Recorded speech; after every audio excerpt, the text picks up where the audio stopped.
नमस्कार. आज आपण ॲक्सेसिबिलिटी बद्दल बोलणार आहोत. ॲक्सेसिबिलिटी म्हणजे सर्वांसाठी समान प्रवेश आणि पूर्णपणे सहभागी होता येईल अशा गोष्टींची निर्मिती करणे. म्हणजे त्याच्यामध्ये फिजिकल ॲक्सेसिबिलिटी किंवा माहितीची, तंत्रज्ञानाची, वस्तूंची किंवा सोयीसुविधांची ॲक्सेसिबिलिटी सुद्धा येते.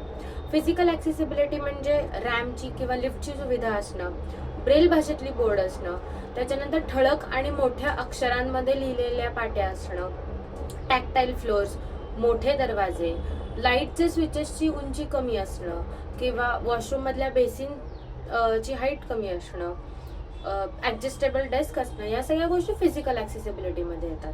त्यानंतर माहितीच्या ॲक्सेसिबिलिटीमध्ये चित्रांची वर्णनं असणं, व्हिडिओमध्ये सबटायटल्स किंवा क्लोज्ड कॅप्शन्स असणं, सहाय्यक तंत्रज्ञानाची सुविधा असणं म्हणजे टेक्स्ट टू स्पीच किंवा स्क्रीन रीडर्स यांचा समावेश असणं.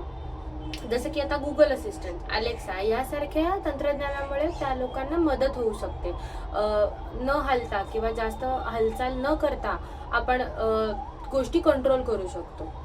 तसेच वाहतुकीच्या बाबतीत सुद्धा उतार असणे, रॅम्प असणं, पॅरा ट्रान्झिटची सेवा उपलब्ध असणं, ऑडिओवरनं घोषणा करत राहणं, या सगळ्या गोष्टी वाहतुकीमध्ये सुद्धा इम्पॉर्टंट आहेत. तर या सगळ्यामुळे त्यांच्यामध्ये नियंत्रण आणि स्वावलंबनाची भावना निर्माण होते आणि त्यांच्या कामात आपोआपच स्वतंत्रता येते. त्याच्यामुळे मग त्यांना मदतीची गरज लागत नाही. या सुविधा जेव्हा पूर्णपणे दिव्यांगांसाठी उपलब्ध होतील तेव्हा खऱ्या अर्थाने समावेशन होईल. धन्यवाद.